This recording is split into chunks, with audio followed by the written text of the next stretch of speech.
possa retornar à oportunidade de compartilhar momentos especiais com pessoas especiais. Que bom que você está aqui nesta manhã. Possamos viver sentindo a vibração do amor de Cristo já no íntimo do nosso ser, no íntimo da nossa alma. Porque independente do sexo, da idade, da condição econômica, religiosa, social, cultural, todos nós que habitamos o corpo físico somos espíritos milenares e estamos nesse período do berço ao túmulo em mais uma experiência reencarnatória. Tudo que vivenciamos antes desta encarnação influencia muito a nossa posição, nossa conduta, nossa forma de ser, e é para isso que nós reencarnamos. Como está lá inserido no Livro dos Espíritos, questão 115. Quantas encarnações ainda teremos? E os Espíritos nos dizem que tantas quantas sejam necessárias para o nosso aperfeiçoamento moral. E a doutrina espírita é para nós a doutrina educadora, por excelência, que vem, no devido tempo, desenvolver a palavra do Cristo em espírito e verdade, dando-nos a dimensão da assertiva do Mestre, que é o caminho, a verdade e a vida. Então, estudando a doutrina espírita, nós passamos a entender melhor três coisas fundamentais para o nosso reequilíbrio. Primeiro, quem somos? Então, espíritos milenares, criados por Deus, simples e ignorantes, mas todos destinados à perfeição. Então, todos nós somos candidatos a anjos, a espíritos puros. Por isso disse Jesus: deixai brilhar a vossa luz. Então, essa luz está inserida, porque somos espíritos. Então, somos essência luminosa. Perguntaram certa feita a Michelangelo como ele conseguia estátuas tão bonitas de pedra em pedras tão toscas. E ele falou assim: eu só tiro as escamas. Então, a gente vê esses monumentos, essas imagens extraordinárias feitas pelo italiano escultor Michelangelo, e ficamos admirados. Mas antes daquela imagem era uma pedra bruta, e ele lapidou essa pedra tirando as escamas. Então a proposta do Cristo é que nós, como espíritos, consigamos tirar as escamas, que são as nossas imperfeições, para que brilhe a luz. Essa luz que é o amor.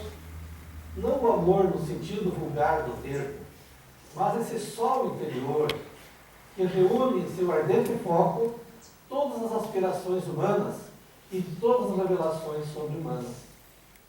Porque quando Jesus pronunciou essa divina palavra amor, os povos sobressaltaram-se, e os mártires, ébrios de esperança, desceram os circos. Porque na época, quem dissesse que era seguidor do Cristo era conduzido aos leões famintos que os devoravam. E eles iam então com esperança, porque estavam dando testemunho. Hoje não mais existe este método, mas existem outros leões dentro de nós que precisamos vencer, senão eles nos vencem. Né? É o ódio, a mágoa, o ressentimento. Então nós, com a doutrina espírita, entendendo que somos espíritos, vamos entender a segunda colocação. De onde viemos? Estamos na Terra, de onde viemos? Do plano espiritual, nossa pátria verdadeira.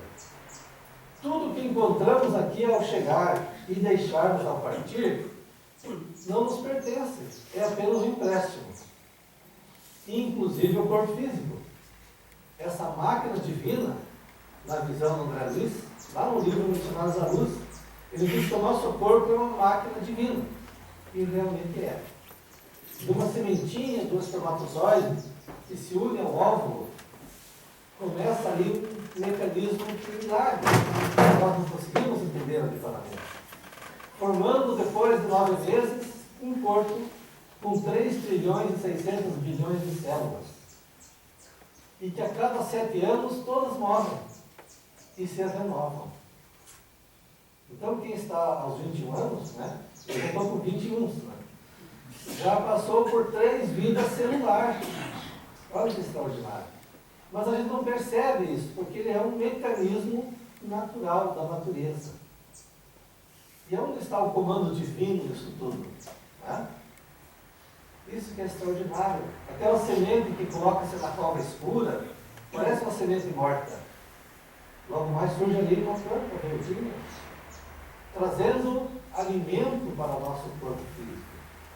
Então a natureza é um processo que está a serviço dessa nossa existência. E nós nem sempre nos damos conta disso. Né? Então viemos no plano espiritual. E terceira questão, por que estamos na Terra? Então a Terra é um dos milhões de planetas habitados. Está aí a ciência, né? Suspeitando que há vida em outros planetas. Mas lá no livro A Gênese, Allan Kardec descreve para nós, de forma magistral, a Via Láctea, dizendo que igual a esse Sol, que é uma bênção, né? Que aquece, faz germinar a semente, e tantas outras maravilhas da natureza, né? Existem 20.000 sóis só na nossa Via Láctea. E se cada Sol tiver 20 planetas, imagine então quantos planetas só na nossa Via Láctea. Então o universo ele é imensurável. Mas se nós conseguirmos olhar para o universo mensurável do corpo físico, vamos perceber a presença divina em nós, fazendo com que a vida pulse minuto após minuto. E aí, para que estamos na Terra? Para reencontrar aqueles com os quais nos vinculamos pelo uso do livre-arbítrio. De forma equivocada ou sábia, conquistamos o direito de estar juntos. Nossa esposa, nosso esposo, nossos filhos, enfim, todos os que compõem o universo familiar, é um agrupamento de espíritos em evolução, necessitados uns dos outros para o devido crescimento espiritual. Então, quando esta visão clara chega a nós, nós vamos entender o que disse Paulo quando escrevia uma epístola aos Coríntios, de dentro da prisão. E ele escreveu assim: tudo me é lícito, mas nem tudo me convém. Então o Paulo deu para nós, nessa epístola aos Coríntios, a dimensão do que é o discernimento. Essa extraordinária capacidade, que à medida que o Espírito vai entendendo que toda ação gera uma reação correspondente, ele vai avaliar o resultado antes do ato. Ele vai pensar de forma diferente. E é sobre isso que nós vamos falar nesta manhã ensolarada.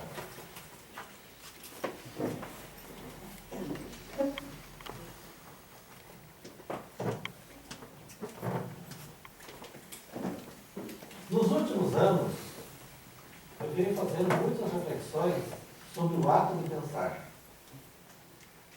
Você já parou para pensar no que você está pensando? É importante fazer isso. Quem nos recomenda esse exercício é Santo Agostinho, lá na questão 919 do Livro dos Espíritos. Quando Allan Kardec faz uma pergunta nas 1019 questões desse extraordinário livro, que é a base da doutrina espírita, ele faz essa questão: qual o meio que tem o homem de se melhorar nesta vida?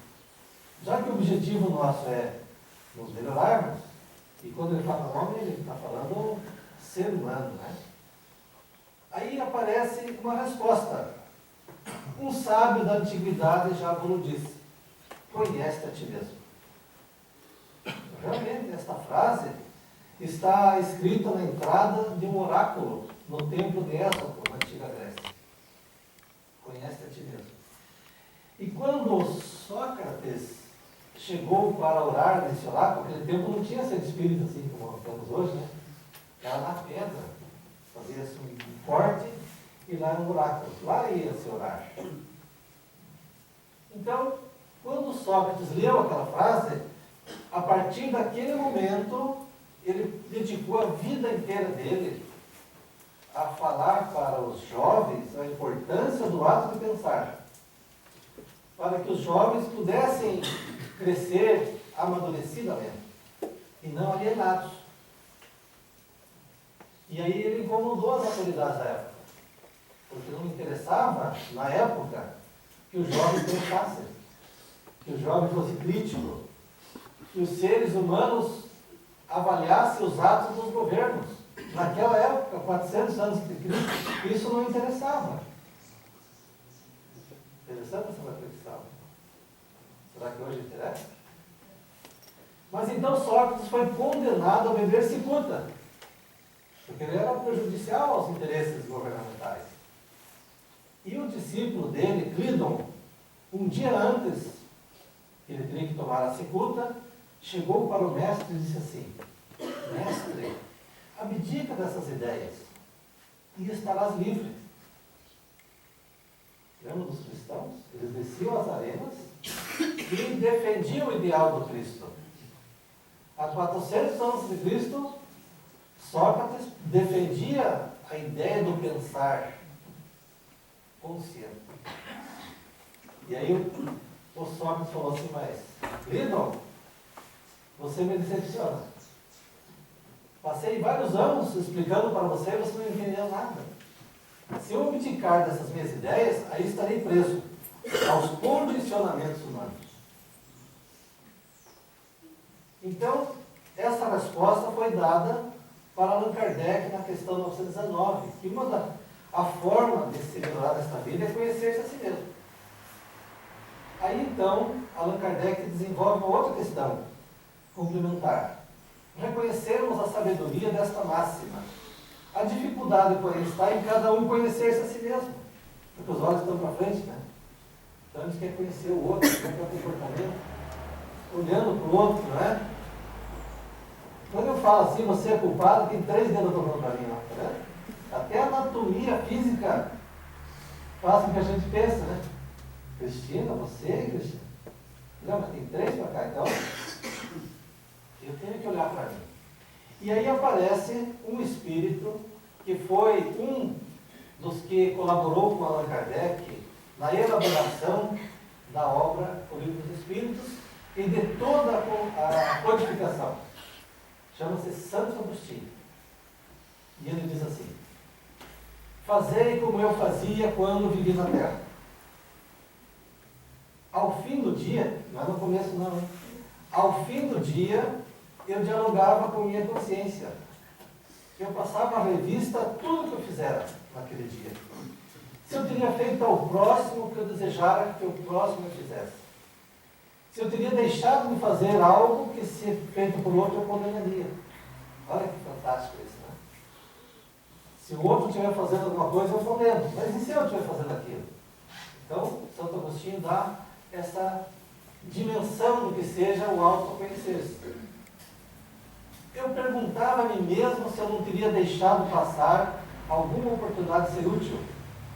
Se eu teria feito ao próximo tudo que desejara que ele me fizesse.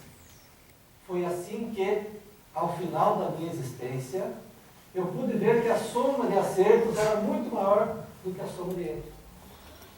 Todo aquele que isso fizer, continua o texto, grande força adquirirá, porque Deus o sustentará. Ou seja, onde está escrito a lei de Deus, questão 621 do Livro dos Espíritos? Na consciência. Então, se eu mergulhar nessa avaliação diária, eu estarei avaliando-me conforme recomenda a lei divina. Porque Jesus é o referencial. Questão 625 do Livro dos Espíritos. Qual o espírito mais perfeito que Deus concedeu ao homem para lhe servir de guia e modelo? Jesus.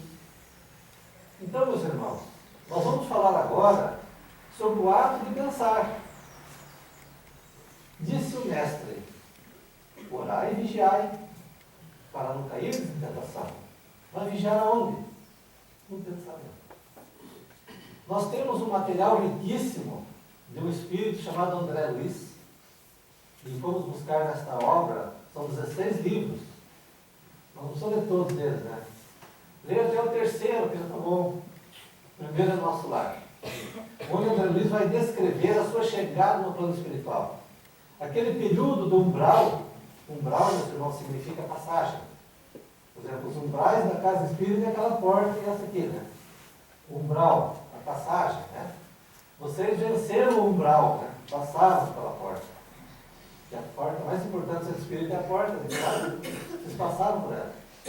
André Luiz demorou 8 anos para passar do umbral para a coluna espiritual. Então, esse primeiro livro, ele relata a realidade que ele encontrou no plano espiritual.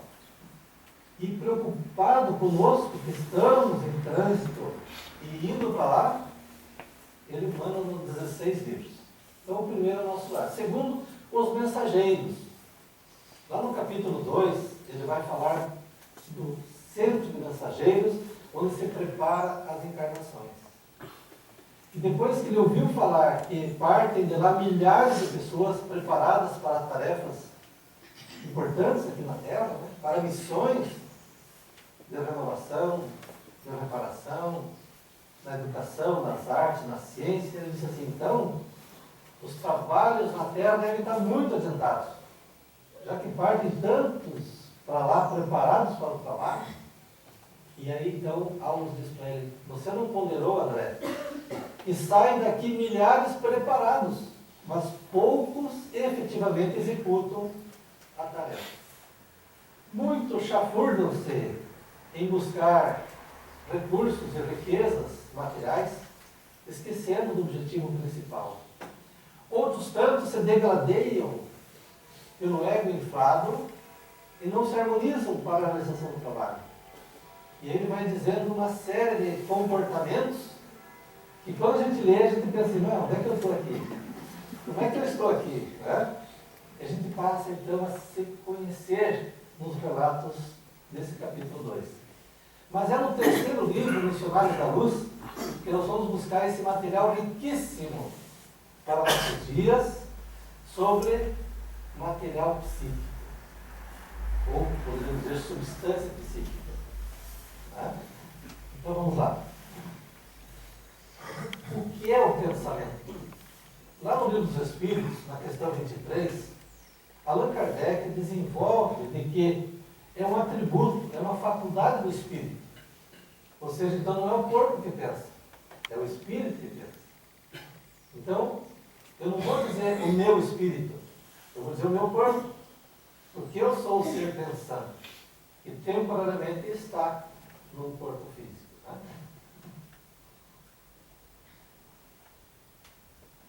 Os cientistas, neurocientistas, neurologistas, essas pessoas que se dedicam a estudar a fisiologia do cérebro, dão-nos uma contribuição valiosa aqui.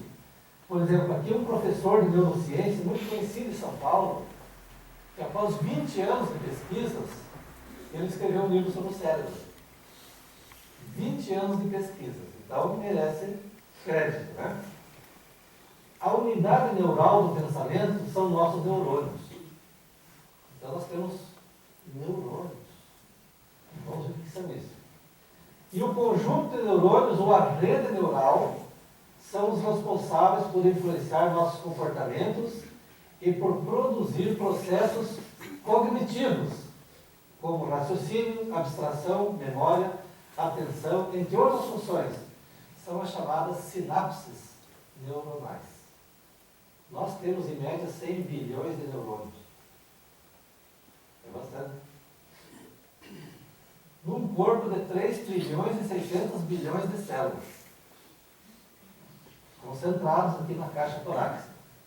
Então, vamos ver como é que funciona esse processo fisiológico, para depois nós entrar na questão da influência espiritual em nosso pensamento. O neurônio, não sei se essa luz dá para apagar, essa luz aqui. Ah, tá. Aí apareceu lá.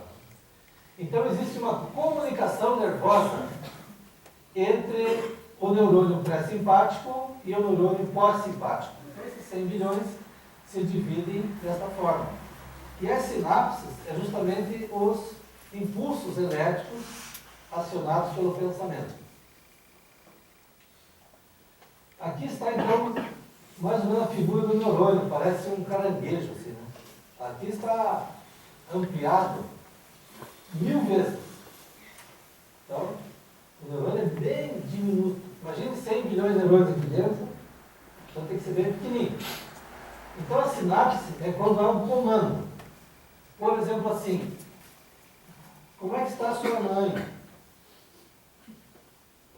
Esse comando, em milhares de segundo, fez você pensar na sua mãe. Lembra daquele prato lá no dia do aniversário do fulano? O teu neurônio, em milhares de segundo, você até chega a salivar lembrando daquele saboroso prato. Isso não é fantástico? São as sinapses neuronais. Ok?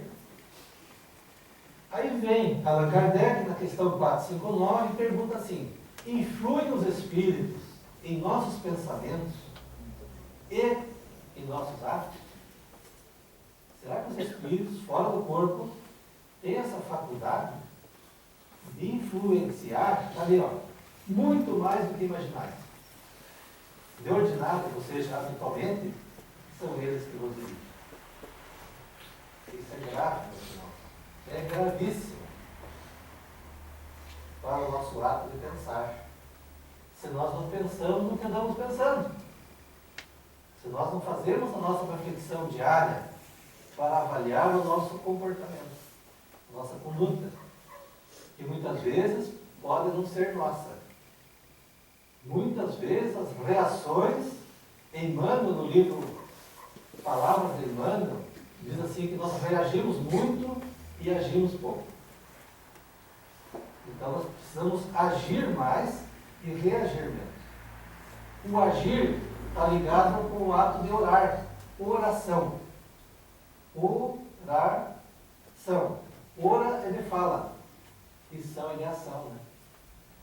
Então nós precisamos pensar como estamos pensando a nossa ação. E também avaliar a nossa reação. Porque reação é reacionário e ação é positiva para a frente. Diz-nos André Luiz, aliás, no livro Falando da Terra, tem uma colocação de Hermínio Miranda, que tem cidades espirituais formadas por espíritos com ideias e pensamentos fixos em comportamentos que já não existem há milhões de anos. Mas eles convivem como se fosse presente. É grave, porque a gente pode se fixar e ficar com aquela ideia fixa. Então os espíritos, sabendo que o pensamento gera forma, eles captam-nos, eles nos conhecem pelo que pensamos. O pensamento e a vontade são para o espírito o que a mão é para o homem. Então o espírito não usa a mão, usa o pensamento. E a vontade é essa disposição de fazer. Eu posso pensar e ir até a porta. Mas se eu não acionar a vontade, eu fico aqui dando ponto. Então, a vontade é um mecanismo de ação, de realização. Esse livro, a Gênesis, é o 5º livro da série de Allan Kardec. E nesse capítulo 14 fala sobre os fluidos. Que nós, com o pensamento, manipulamos os fluidos, modificando-lhe as propriedades. Então, nessa assembleia aqui, por exemplo, tem outra assembleia na dimensão espiritual, que acompanha-nos em todas as ações da vida, nos observando. Como fazemos, como pensamos, como agimos. Eles têm tempo para isso. Então é importante a gente avaliar como estamos nos conduzindo na vida. Como que acontece a ação mental sobre os fluidos? Está no livro de Emmanuel, no livro Roteiro, lição 28. Nossos pensamentos agem nos fluidos espirituais. Agora já estamos falando aqui que o nosso pensamento atua nessa dimensão espiritual, tá? Manipulando-os e transformando-os, criando fenômenos psíquicos visíveis e objetivos na tela mental. André Luiz relata-nos que quando ele chegou na enfermaria, lá na Colônia Nosso Lar, no último leito, ele observou que pétalas brancas caíam sobre aquele perispírito ali, em processo de reabilitação. Ele perguntou assim, mas que fenômeno é esse? Ah, esse aí é a mãe dele na Terra, que está orando por ele. E a vibração da mente produz um efeito magnético sobre ele. Então ele está se fortalecendo com as vibrações da oração de sua mãe. O Espírito atua sobre o fluido, modificando-lhe as propriedades. Então, o ato de nós orarmos modifica esses fluidos. André Luiz, isso está aqui na frente. Aqui, ó. A substância psíquica do nosso pensamento está muito relacionada a essa conduta mental. No livro Missionários da Luz, ele descreve que eles estavam passando por um local e a respiração tornara-se ofegante. Aí Aulus esclarece: são aglomerações fluídicas de mentes viciadas. Gente, que isso aqui me arrepiou.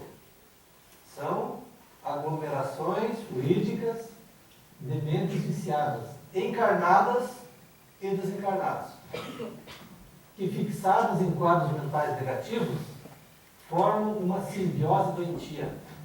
É como fumaça de queimadas. Vocês já passaram assim no asfalto, assim, de carro, né? Onde tem uma queimada no lado, assim. Pode estar todos os vidros fechados, né? Daqui a pouco você sente que a respiração fica ofegante.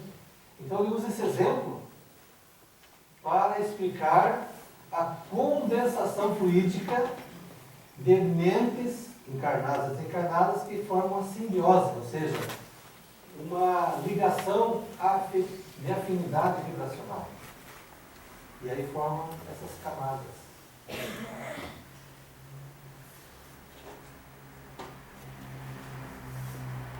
Você que vai pensar, que tipo de camada vibracional vocês estão produzindo na dimensão espiritual? No livro Libertação, que é o 8º livro da série, ele vai nos falar desta questão aqui, renovação moral. No capítulo 17 do Livro dos Espíritos, no item 5, diz lá: reconhece seu verdadeiro espírita pelo tempo que está na casa espírita. Não é isso? Não? Reconhece seu verdadeiro espírita pela sua transformação moral. Então não é o tempo, né? E pelo esforço que faz para domar suas más tendências. Será que nós temos más tendências? Aí que vai a necessidade de a gente avaliar como que vive cada dia, né?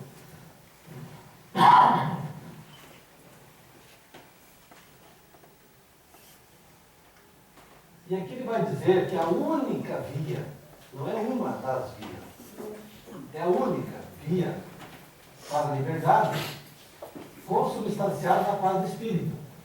Então, se nós renovarmos moralmente, nós vamos se sentir livres. E é isso que disse o Sócrates ao seu discípulo Cleiton. Ele tinha convicção de que estava livre no ato de pensar. Ele tinha o discernimento. E o discípulo Cleiton olhava as convenções humanas. Então é preciso que a gente pare para pensar nesta forma de vida que a sociedade impõe muitas vezes como sendo o melhor, o correto. Quantas e quantas vezes a vaidade faz com que a gente se endivide, né? E depois fica sofrendo para aquilo, né? O cartão de crédito foi usado para comprar aquela roupa que era na moda. Tinha que ser aquele carro. Mas o carro estava bom. Tem que trocar. E agora? Então a pessoa passa a viver com um conflito enorme, porque as convenções humanas induziram ele a pensar. Mas ele é um espírito. Ele não é da Terra. Apenas está na Terra.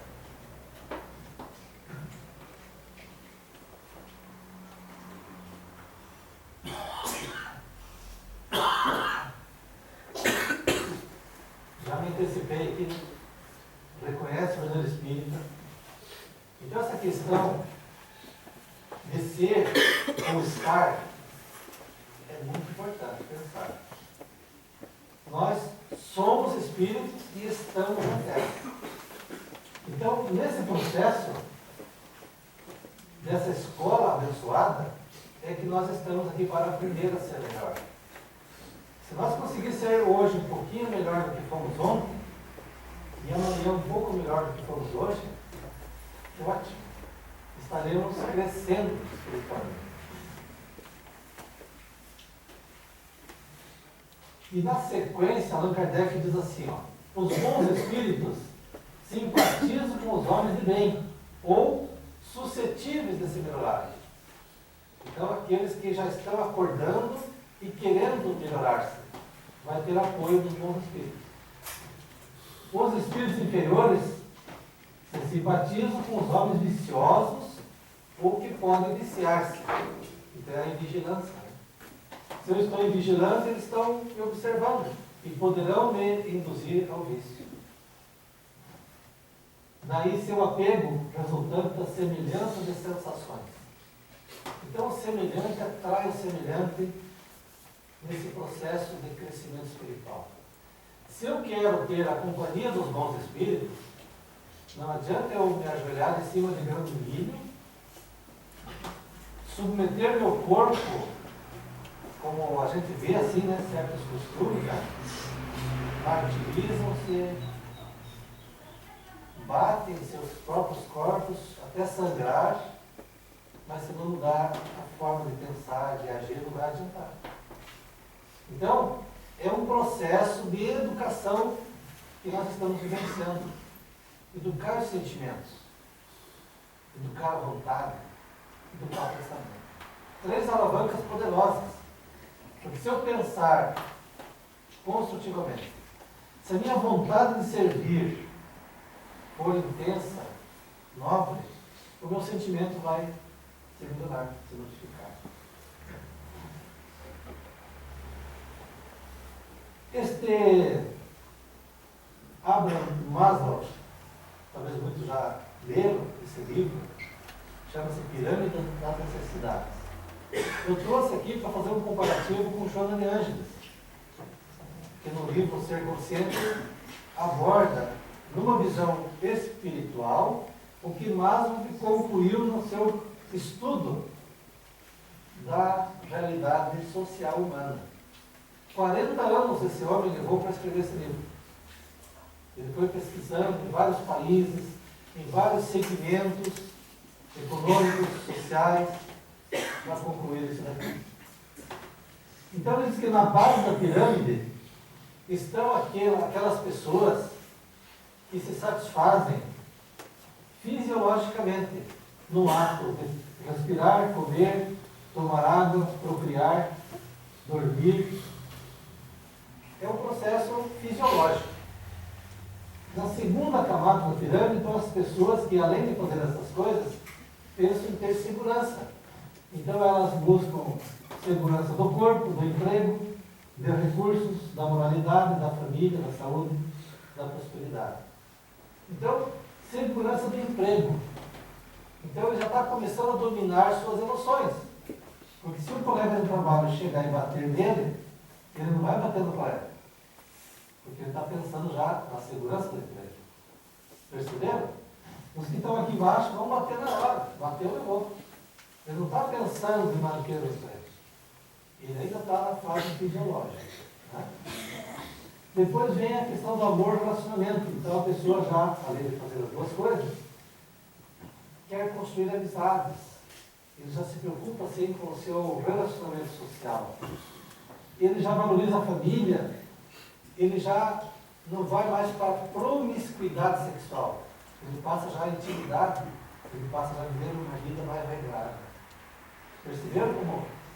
Só que vai diminuindo o número de pessoas nessa pirâmide. A maioria está aqui embaixo ainda, de acordo com ela. Aí vem, no quarto nível, a estima. Então a pessoa, além dessas coisas, ele procura a sua autoestima, procura valorizar. Confiança, conquista, já respeita mais. Olha que interessante, ó. Respeito dos outros e respeito aos outros. Então a pessoa já passa a entender que uma coisa depende da outra. Ou seja, é dando que você recebe. Ele começa a perceber que precisa fazer alguma coisa para receber. E na última, no quinto nível, vem a moralidade. Então, são indivíduos que defendem a ética, a moral, são criativos, espontâneos, já não trazem mais o problema para o chefe, levam a solução do problema. Já são aquelas pessoas que buscam corroborar no processo. Ausência de preconceito. O preconceito, meus irmãos, é algo assim que nos barra muito. O que é um preconceito? É um conceito que a gente faz antes de conhecer a causa, a realidade. E por último, a aceitação dos fatos. Ele não se rebela contra os fatos. Ele já procura entender a causa daquele fato. Agora vamos ver Joana de Ângeles. No livro Ser Consciente, através do Divaldo Pereira Franco, a Joana nos fala sobre estágios de consciência. Vamos lá. E ela coloca 5 estágios, muito parecido com o Maslow, Daniel. Nesse estágio, a pessoa vive basicamente para cumprir os fenômenos fisiológicos. Perceberam a relação aí? Praticamente a mesma conclusão que chegou o Maslow.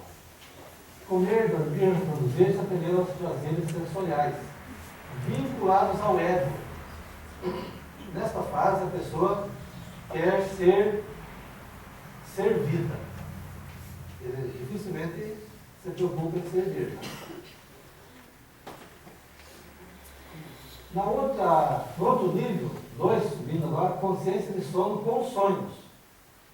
Então a pessoa já começa a elaborar, demonstrando um maior diálogo entre consciência e inconsciente, proporcionando a liberação de inúmeros clichês. Então nós vivemos com muitos clichês em nossa mente. A gente faz um clichê e vive 1 ano, 2, 3, 4, 5. André Luiz diz que tem espíritos no plano espiritual que estão há milênios no mesmo clichê mental. Então, é preciso liberar esses clichês, libertar-se deles. Ainda há predominância dos desejos e pulsões controlando a ação do indivíduo, embora um suave despertar. Eu começo o despertamento. Atingido esse patamar, estabelece a benfeitora que a realidade apresenta-se ainda difusa, cujos contornos perdem-se em vários delineamentos que não lhe correspondem à exatidão. Então a gente vai, aos poucos, ler a matéria do Livro dos Espíritos, do Evangelho, pensa naquele cenário de Jesus com os discípulos que conversavam. Eu fico imaginando, por exemplo, aquele momento, ao lado do lago de Genezaré. Mateus relata, no capítulo 16 do seu Evangelho, que Jesus estava meditando, no final de tarde. E Pedro estava um pouco ansioso, porque ele queria saber do Mestre quantas vezes deveria perdoar. Eu acho que já tinha perdoado algumas vezes, estava assim, né, Pedro? Queremos saber se tinha que perdoar mais algumas vezes. Aí ele chegou para Jesus e faz uma pergunta.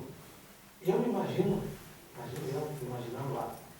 Se fosse eu a criança, pergunta, Mestre, quantas vezes devo eu perdoar meu irmão? Você sabe a resposta? Qual? 70 vezes 7 vezes. Jesus não respondeu nada. A senhora ficou assustada, né? Eu também fiquei, porque quando me disseram isso, eu disse, mas eu li isso aí quantas e quantas vezes, mas Jesus respondeu. Aí, Amélia Rodrigues, através de Divaldo Pereira Franco, no livro Sementeira da Fraternidade, discorre, e nós fizemos um estudo sobre essa questão de 2 horas, para entender a profundidade do ensinamento de Cristo. Jesus. E daí eu fui ler a Bíblia, fui lá na fonte. E lá realmente está bem claro. Mestre, quantas vezes devo eu perdoar meu irmão? E não tem a resposta mesmo. Pode ler, chegando em casa hoje, dever de casa, hein? Mateus 16. Tem uma outra pergunta na sequência no texto. Mestre, será que eu devo perdoá-lo até 7 vezes? Então significa que Jesus realmente não respondeu a primeira pergunta. Mas Pedro não estava preocupado com o ato de perdoar. Ele estava preocupado com a estatística do ato de perdoar. Quantas vezes? Porque uma pergunta seria assim: mestre, devo perdoar meu irmão quantas vezes? Ele pergunta: quantas vezes devo perdoar? Então isso dá uma matéria de estudo, sabe? Fantástico. Porque nós estamos muito ligados ao número de vezes que fazemos algo. Não é mesmo? A gente acostuma a ser estatística. E Jesus, na resposta, dá uma dimensão universal. Em verdade, Pedro, essa é a resposta. Não deveis perdoar somente até 7 vezes, mas sim 70 vezes 7 vezes. Que dá 652 milhões, 252 mil e 322 vezes. Pode colocar na matemática. Então, se fosse para perdoar 70 vezes 7, era tranquilo, né? Só 490 vezes, você tira da letra, né? Ou não? Gente, Jesus, modelo e guia da humanidade, iria colocar algo impossível de nós fazermos? É claro que não. Porque ele é o maior psicoterapeuta que a humanidade teve a oportunidade de receber. E ele falava a nossa alma. Porque o maior beneficiário do perdão é quem perdoa. Porque ele elimina de seu sentimento, né, do seu coração, o ressentimento, a mágoa, o rancor. Vou contar um segredo para vocês. Como diz o aluno, mas não conto para ninguém.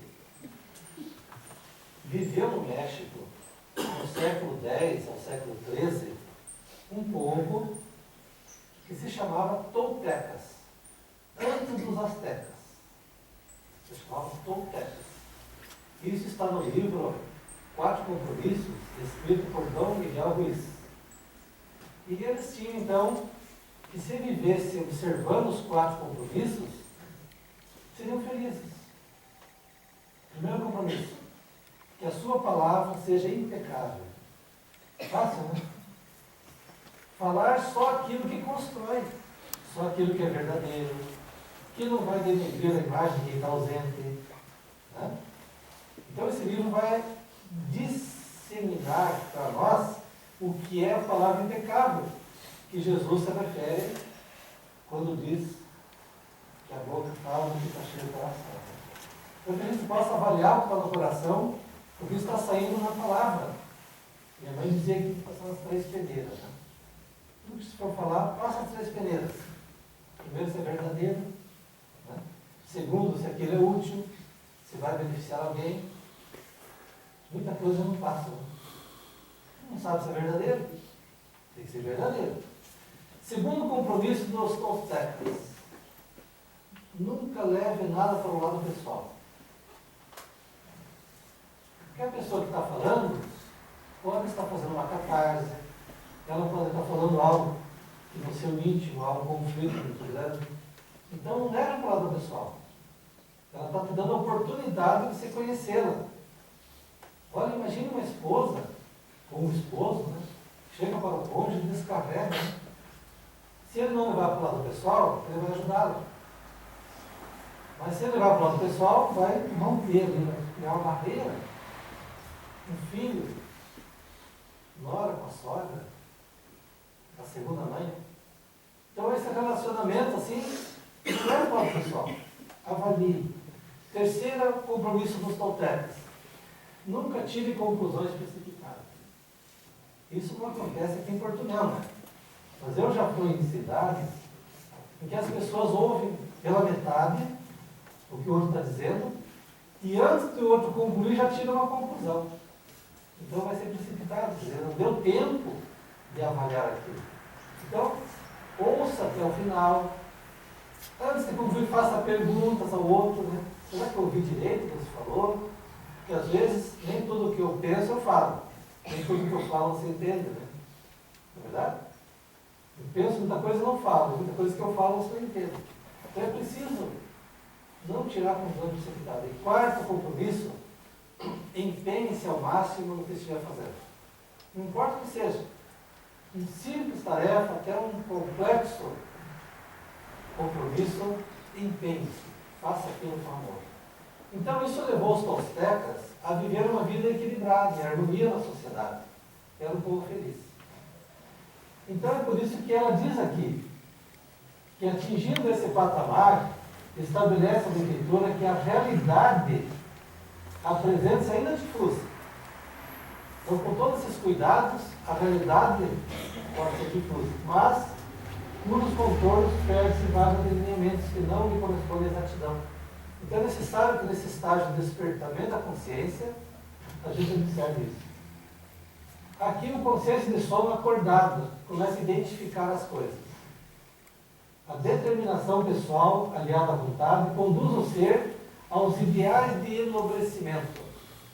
Então eu passo a entender que está ao meu alcance enobrecer o caráter, o sentimento, a convivência, a descoberta da finalidade da sua existência. À medida que amadurece as reflexões em torno desses postulados, avança para a próxima etapa. Né?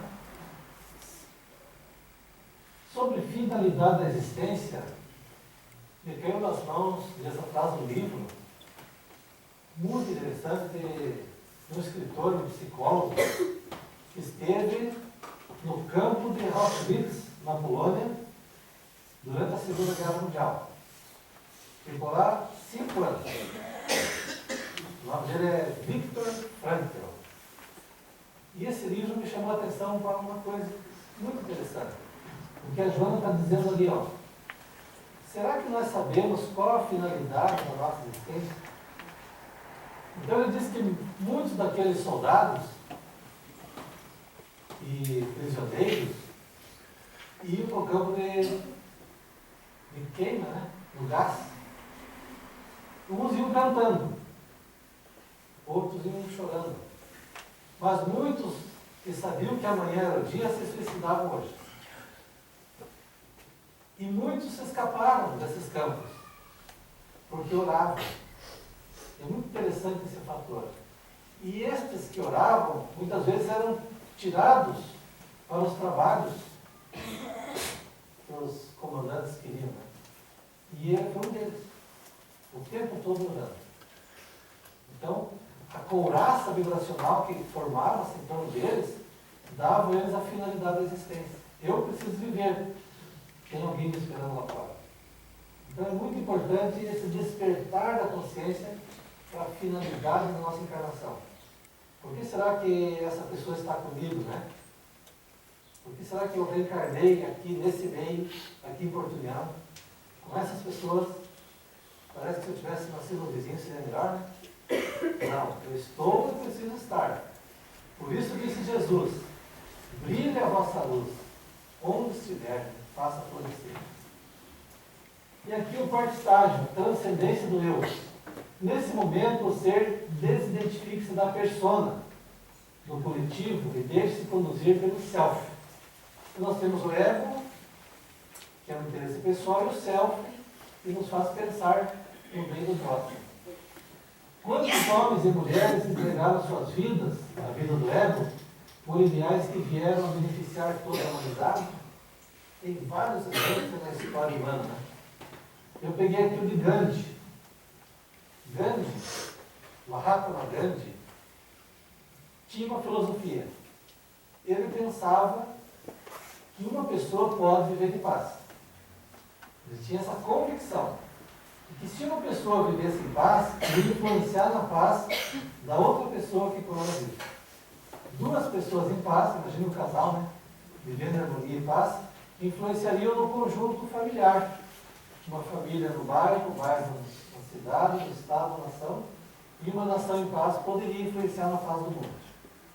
Então ele concluiu que poderia libertar o povo indiano sem armas no jugo inglês. E conseguiu. Então, ele entregou-se, ele poderia continuar como advogado, né, recebendo honorários rentáveis, né, mas ele abdicou disso, suportou prisões, todos os que defenderam esses ideais foram presos, maltratados, porque isso conflita com o ego das outras pessoas. Principalmente quem está no poder não entende, não consegue entender. Nós fizemos muitas atrocidades no passado ali, né? Mas ele nunca pegou em armas. Ele mostrou que além do ego existem forças poderosas que podem mobilizar toda uma massa humana.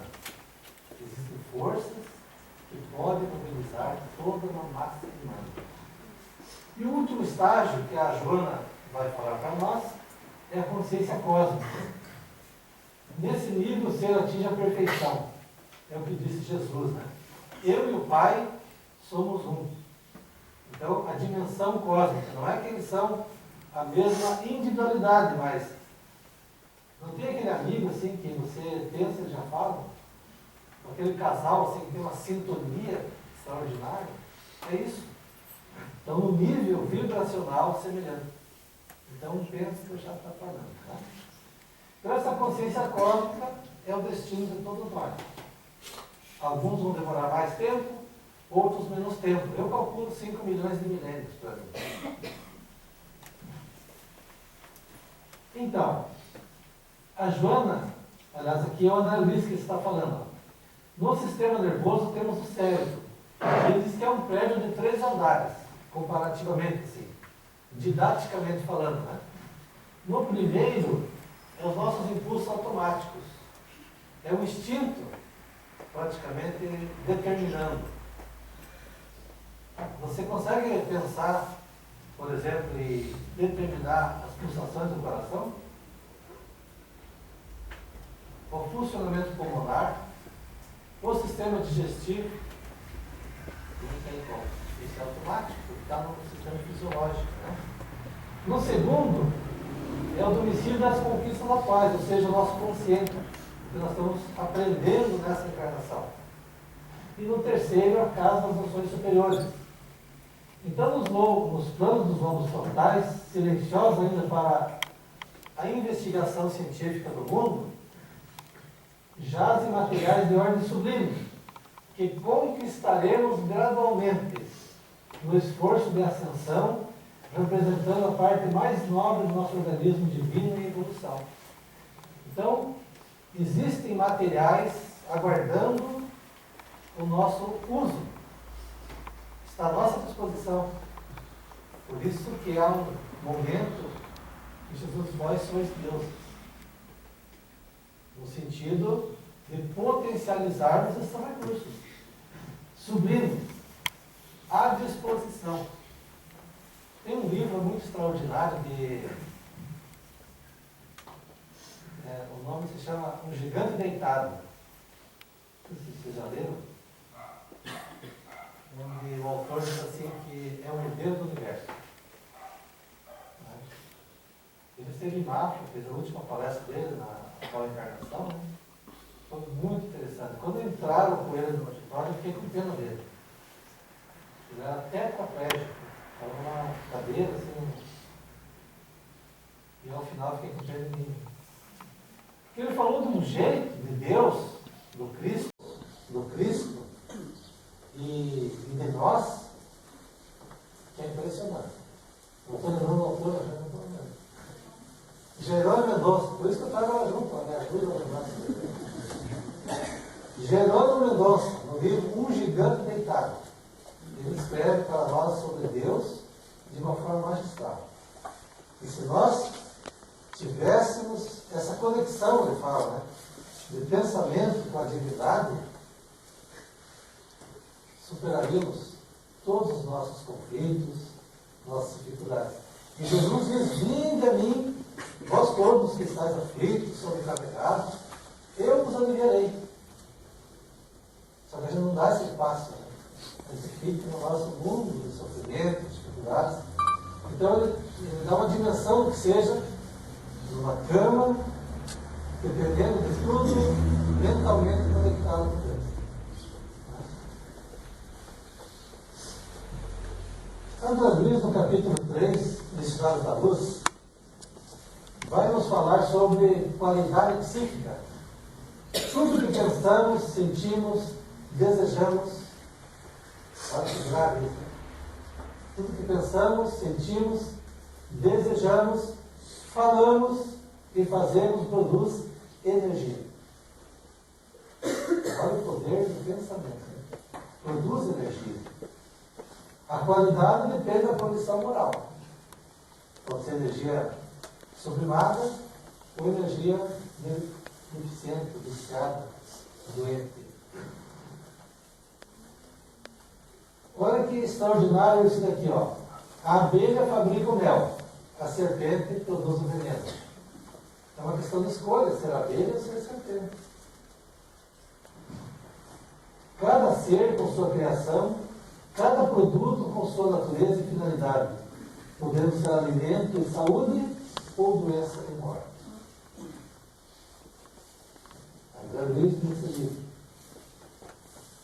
Os pensamentos atuam da mesma maneira que o desejo e a vontade. De conformidade com o nosso desejo, age na direção do bem ou do mal, do amor ou do ódio, com resultados concretos na vida psíquica. Então, quantas vezes está sentindo-se mal? Vem aquele turbilhão de pensamentos, de sentimentos. Acho que tem um espírito obsessor, porque tem um espírito que tem mesmo? Esse que está encarnado.